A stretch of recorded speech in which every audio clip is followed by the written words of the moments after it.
नमस्कार साथियों, स्वागत है आपका प्रताप क्लासेज में। दोस्तों, अपने इस वीडियो में बात करेंगे फर्स्ट ग्रेड भर्ती को लेकर में क्या क्राइटेरिया है, कौन कौन इसको दे सकता है। काफ़ी अभ्यर्थी कन्फ्यूजिंग भी है। बहुत सी ऐसे भी अभ्यर्थी आपको मिल जाएंगे जिन्होंने डबल एमए कर रखी है और जो एमए की या एमएससी के फाइनल में भी है, वो भी अभ्यर्थी कन्फ्यूजिंग में है कि भर्ती दे सकते हैं या नहीं दे सकते।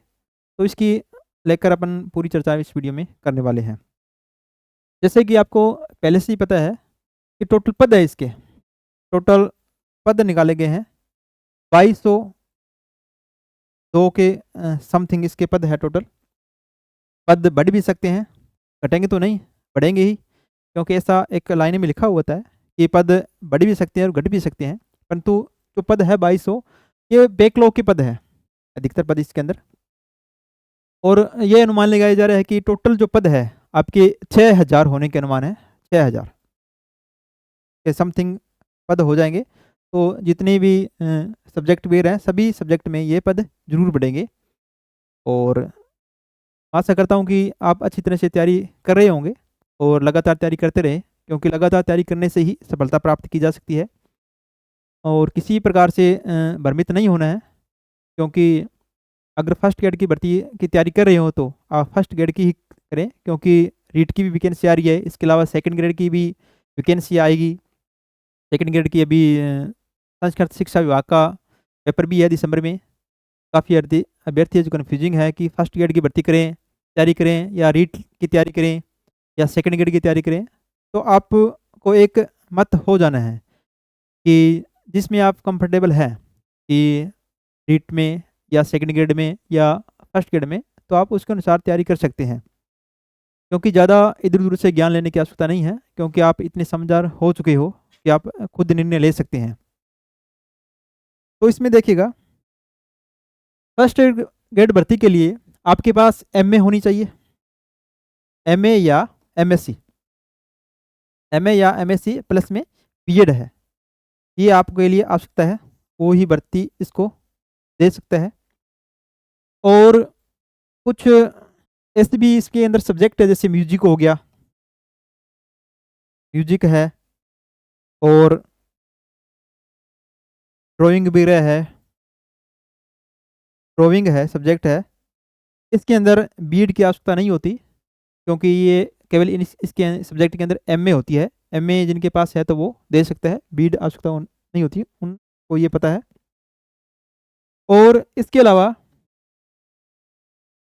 इसके जो फॉर्म स्टार्ट हो चुके हैं 5 नवंबर से, कल से इसके फॉर्म स्टार्ट हो गए थे 5 नवंबर से।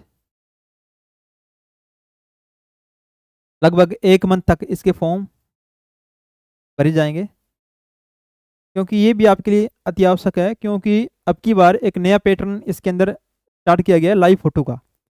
क्योंकि पहले जो फॉर्म भरे जाते थे, लाइव फोटो नहीं की जाती थी। हर कोई ई मित्र वाला को कह देते थे कि फॉर्म भरना है, तो फॉर्म भर देता था।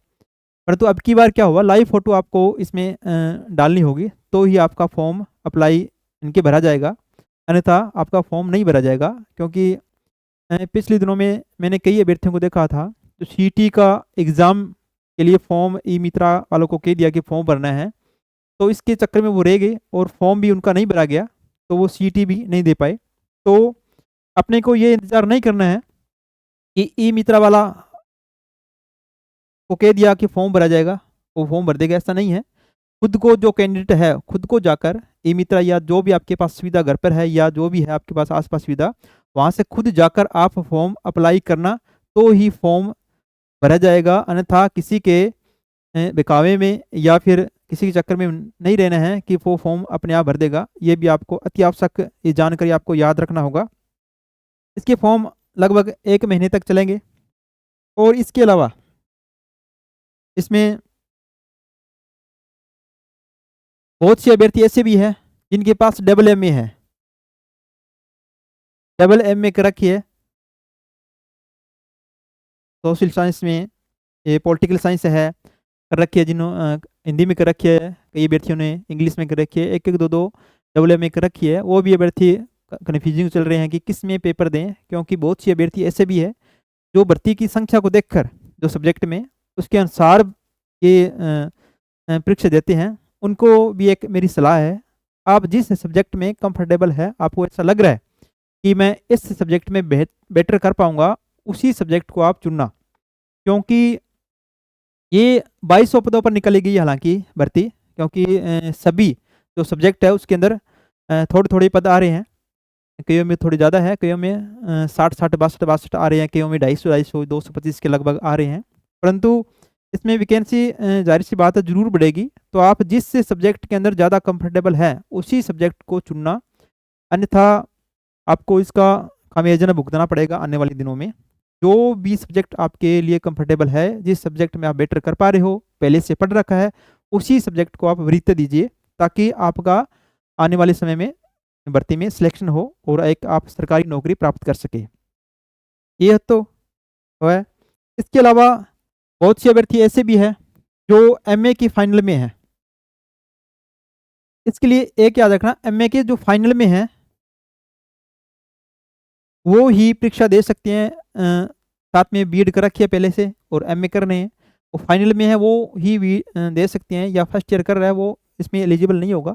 इसके लिए क्राइटेरिया होता है कि जो एग्ज़ाम डेट होती है, उस एग्ज़ाम डेट से पहले अपने पास एमए की या बीएड की डिग्री होनी चाहिए। बहुत से अभ्यर्थी ऐसे भी है जिन्होंने पहले एमए कर ली, अब बीएड कर रहे हैं और फर्स्ट ग्रेड की भर्ती भी उसकी तैयारी कर रहे हैं, वो एग्ज़ाम देना चाहते हैं। उसके बाद अगर बीएड कर रहे हैं तो बीएड की डिग्री आपके एग्ज़ाम से पहले आपके पास होनी चाहिए, तभी आप उसके अंदर एलिजिबल होंगे, अन्यथा आपको बाहर कर दिया जाएगा।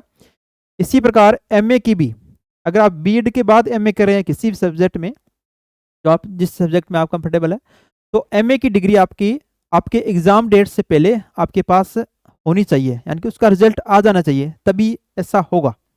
जैसे कि आपने देखा होगा 2018 के अंदर 2018 के अंदर जब रीट का रिजल्ट आया था, तो बीएड या बीएसटीसी का रिजल्ट जो आया था उससे एक दिन पहले आ चुका था। बीएड का रिजल्ट, बीएसटीसी का नहीं, बीएड का रिजल्ट उससे एक दिन पहले आया था और दूसरे दिन जो रीट का रिजल्ट निकाला गया था। इसी वजह से सभी अभ्यर्थी जो बीएड कर रहे थे, काफ़ी अभ्यर्थियों का सिलेक्शन हुआ था, तो उसके अंदर एलिजिबल हो गए। तो ये इसके अंदर क्राइटेरिया रहता है, आपके पास जो बीएड या एमए की डिग्री है, जो कर रहा है फाइनल में ईयर में है, तो एग्ज़ाम से पहले आपके पास होनी चाहिए। आपको ये याद रखना होगा। ये ऐसा संभावना नहीं बन रही कि आपके एग्ज़ाम से पहले नहीं हो सकती, तो आप रीट की तैयारी या सेकंड ग्रेड की तैयारी कर सकते हैं, उसमें बेटर कर सकते हैं। इसके अलावा इसके अंदर पैटर्न का आपको पता ही है, 2 पेपर होंगे आपके, फर्स्ट और सेकंड। तो फर्स्ट और सेकंड के अंदर क्राइटेरिया जो रखा गया 40%, टोटल जो मार्क्स होते हैं उसके अंदर 40% नंबर लाने अति आवश्यक है। अन्यथा आपको अगर एक भी पेपर में 40% नहीं आया, अलग अलग में लाना जरूरी है। हालांकि सेकंड ग्रेड में ये इकट्ठा कर दिया गया है, इसके अंदर नहीं किया गया है, क्योंकि सेकंड ग्रेड में यह कर दिया गया है कि दोनों को मिलाकर अगर आपके 40% नंबर आ रहे हैं तो इसके लिए आप एलिजिबल हैं। अगर मेरिट में आ रहे हैं तो आपको ज्वाइनिंग करवाई जाएगी। परंतु इसके अंदर ऐसा नहीं है अभी तक पेपर फर्स्ट में और सेकंड में अलग अलग 40% नंबर लाने जरूरी है, जो कि इसके अंदर टोटल 75% आते हैं, जो कि 150 नंबरों के होते हैं। और सेकंड के अंदर आते हैं सब्जेक्ट के आपके 150 नंबर होते हैं, जो कि 300 नंबर के होते हैं। टोटल को मिलाकर 450 नंबरों का टोटल आपका मैटर होता है, में से आपको नंबर लाने होते हैं। तो 40% इसके अंदर और 40% इसके अंदर, यानी कि 30% लगभग इसके अंदर आपको सही करने होंगे, यानी 60 नंबर इसका क्राइटेरिया होगा। और इसका 15% की बात करें, 40% की, सॉरी 60, यानी कि 120 नंबर इसके अंदर टोटल अगर बात करें 180 नंबर, 180 नंबर दोनों को मिलाकर बात करें 40% ये तो आपके आने ही चाहिए हर हाल में। उसके बाद जो नंबर आएंगे वो आपकी मेरिट का निर्धारण करेंगे कि आप मेरिट में आ रहे हैं या नहीं आ रहे, या आपको ज्वाइनिंग करवाई जाएगी या नहीं करवाई जाएगी, ये निर्धारित करने वाला है। 180 नंबर आपके आने ही चाहिए हर हाल में। ये किसी के भ्रम में मत रहना कि आपके कम नंबर होंगे तो ज्वाइनिंग करवा दी जाएगी, क्योंकि पिछले जो एग्ज़ाम हुए हैं 2022 से पहले, इसमें कम नंबर थे तो भी ज्वाइनिंग हो जाती थी, क्योंकि इसके अंदर 40% का ये क्राइटेरिया नहीं रखा गया था। क्योंकि बहुत सी ऐसे सब्जेक्ट है उसके अंदर 40% बनना आसान नहीं होता है। परंतु जो पेपर अब की बार बनाए जा रहे हैं 2022 में जैसे पेपर बनाए गए थे कुछ पेपर, क्योंकि उसकी सरलता दे दी गई थी, उसी प्रकार ही अब की बार 2025 में लगभग तय है कि फर्स्ट ग्रेड की भर्ती होगी, एग्ज़ाम होगा, तो उसके अंदर थोड़ी सी ढीलता दी गई है कि उसका पैटर्न थोड़ा सा सरल बना दिया गया है कि क्वेश्चन थोड़े सरल आएंगे ताकि 40% अभ्यर्थी जो तैयारी करने वाला अभ्यर्थी है वो प्राप्त कर सके। ये आपको याद रखना होगा। इसके अलावा वेटेज है, जो प्रत्येक टॉपिक्स का अलग अलग वेटेज है। इसके लिए मैंने एक सिलेबस की अलग से वीडियो बनाई है फर्स्ट पेपर को लेकर। इस टॉपिक से कितने % पूछे जाने हैं उसके हिसाब से आप उस वीडियो को देख लेना, आई बटन में उसका लिंक दे देंगे, वहाँ से आप इसको देख सकते हैं। तो उसके अनुसार आप तैयारी करें, एक अच्छी रणनीति बनाकर तैयारी करें, चाहे फर्स्ट पेपर है चाहे सेकंड पेपर है, ताकि आपके अच्छा स्कोर प्राप्त कर सके। और जो फर्स्ट पेपर है उसके लिए एक सीरीज है जो प्रताप क्लासेस पर चलेगी, जिसके अंदर पूरा सिलेबस आपको करवाया जाएगा और साथ में उसकी PDF भी समय समय पर आपको प्रोवाइड करवा दी जाएगी, ताकि आप अच्छा स्कोर प्राप्त कर सकें। जितने भी टॉपिक है सभी टॉपिक्स आपको करवाए जाएंगे, क्योंकि बहुत से अभ्यर्थी ऐसे भी होते हैं जो सेकंड पेपर को लेकर ज़्यादा उस पर जोर देते हैं, परंतु सेकंड पेपर के साथ साथ ही फर्स्ट पेपर भी आपको साथ में लेकर चलना होगा, तभी आप सिलेक्शन की दौड़ में होंगे। क्योंकि बहुत से अभ्यर्थी जो 2022 में थे अभ्यर्थी मेरे को मिले थे, सेकंड पेपर में उनके अच्छे नंबर थे, परंतु फर्स्ट पेपर की वजह से वो रह गए, क्योंकि जो क्राइटेरिया था उनका पार नहीं हुआ, क्योंकि वो सेकंड पेपर की तैयारी में लगे रहे। सेकंड पेपर तो आपका अच्छा होनी चाहिए, साथ में फर्स्ट पेपर भी अच्छा होगा, तो ही आप मेरिट के अंदर आएंगे और एक ज्वाइनिंग प्राप्त कर सकते हैं। देखिए हमारा जो मिशन है फर्स्ट ग्रेड भर्ती के फर्स्ट पेपर को लेकर, हम मान रहे हैं कि 50+ आपके सही हो। हालांकि ये सरल नहीं है इतना, 50+ सही क्वेश्चन एक तरफ से देखें तो सरल भी है, क्योंकि प्रत्येक टॉपिक का अच्छी तरह से अध्ययन करना होगा। क्योंकि नंबर प्राप्त करना आसान होता है उस कंडीशन में आसान होगा जब आपके पास एक अच्छा मटेरियल होगा और अच्छी गाइडलाइन होगी, तभी आप कर पाओगे। इसके अभाव में देखिए बाज़ारों में बहुत सी पुस्तकें उपलब्ध है, अलग अलग पुस्तकें पढ़ोगे, अलग अलग लेके आओगे तो ऐसा नहीं कर पाओगे। तो पिछले जिन अभ्यर्थियों ने पहले से परीक्षा दे रखी है तो उनके पास पर्याप्त मटेरियल होगा, उनको खरीदने की आवश्यकता नहीं है, क्योंकि बहुत सी गाइडें आपको बाज़ार में मिल जाएगी।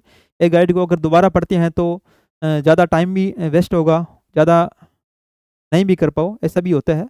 और फर्स्ट जो मैंने वीडियो बनाई है उसके अंदर दिया गया है कि क्या क्या पढ़ना आपको, कहाँ से पढ़ें, इस पुस्तक का अध्ययन करें, ताकि फर्स्ट पेपर के अंदर आप 50+ % कर सकें। तो ये बड़ी बड़ी बातें थी। इसके अलावा आपका कोई भी प्रश्न है आप पूछना चाहते हो तो कमेंट बॉक्स में कमेंट जरूर करना, तो उसमें आपको पूरी सहायता की जाएगी। तो आज के लिए इतना ही, और दोस्तों मिलते हैं नेक्स्ट वीडियो में। फर्स्ट पेपर के लिए जल्दी ये सीरीज स्टार्ट करें, तब के लिए धन्यवाद दोस्तों।